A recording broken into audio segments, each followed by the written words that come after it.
This has been a challenging issue for people who are into their mid-30s but very well seasoned, very well experienced. They know their job well, they are very skilled, very good for the immigrant economic needs of the country, but then they are at a lack of points. So there are a number of ways where you can gain more points, and then there are a number of options for people who are above 32, 34, 35, 36 and so forth, even 45 for that matter.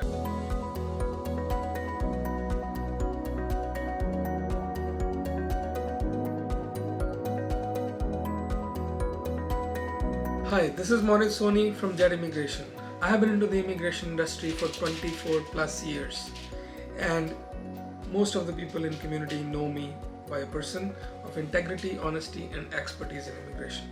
The idea to throw these videos on the social media is to create more awareness and education about immigration programs.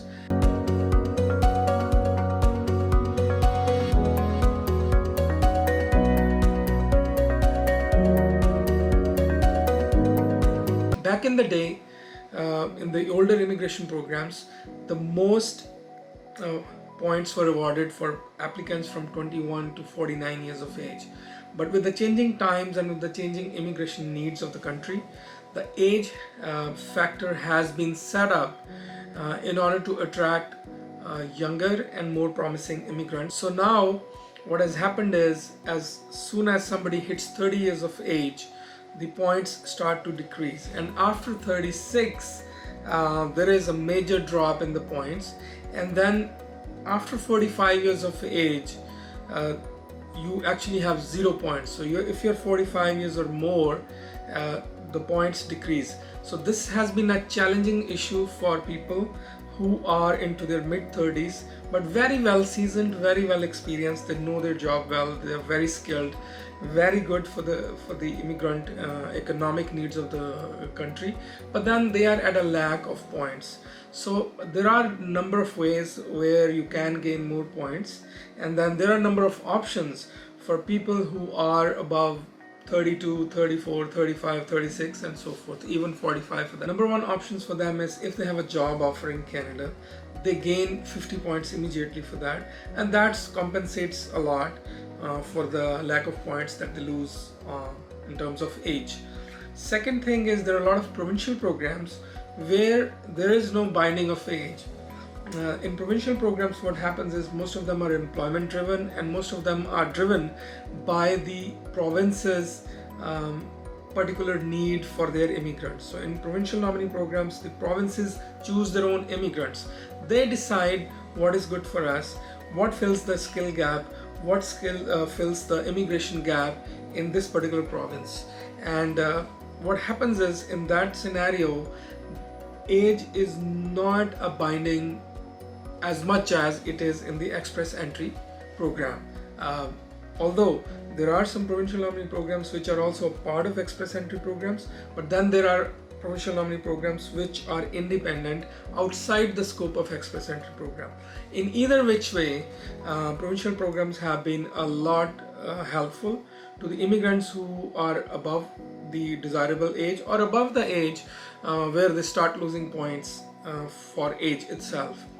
Another program which is suitable for a lot of people who are seasoned. We get a lot of queries from very well educated, very well learned, very well exposed businessmen or senior managers or people of entrepreneurial nature. So they are in their 40s, they're into mid 40s, they're into 50s, mid 50s, even 60s. So what happens for them is they can come under various business programs. It could be an LMIA for owner operator. They could own and operate their own business in Canada, and based on that business they will get an entry into Canada on a work permit, which can or may progress further to immigration. Second is the business investment programs. Business investment programs in Canada are mostly or at this stage are only limited to the provincial statute, which means if you want to come and immigrate to Canada based on an investment in a business in Canada, it has to be routed through a particular province through their particular program. So that has caught a lot of interest in people who are outside Canada, who cannot immigrate based on express entry, but they are keen to settle down, bring all their wealth to Canada and contribute to the economy.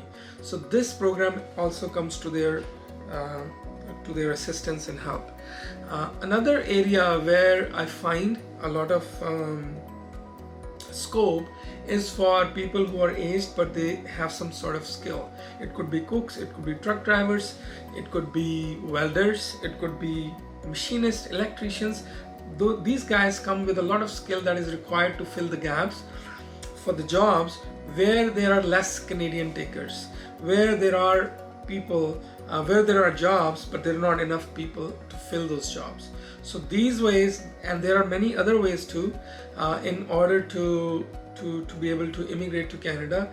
In case any of the listeners or viewers are willing to search for their options and they want to explore that how they can immigrate to Canada, and they are above the 36 years of age or 45 years of age, and they do not qualify under the express entry program or the provision, they can very well explore these programs with us, and we can guide them that how possibly can they be a right fit into a right program, because everybody doesn't fit into every program. And as you know, there are above 60 or 80 programs around the country which cater to the needs of the country, the provinces, and the prospective immigrants. So yes, we can help you. You can contact us, send us an email, we'll send you an assessment form. Based on the information you provide, we can tell that how these individuals can benefit from the programs outside the scope of express entry itself.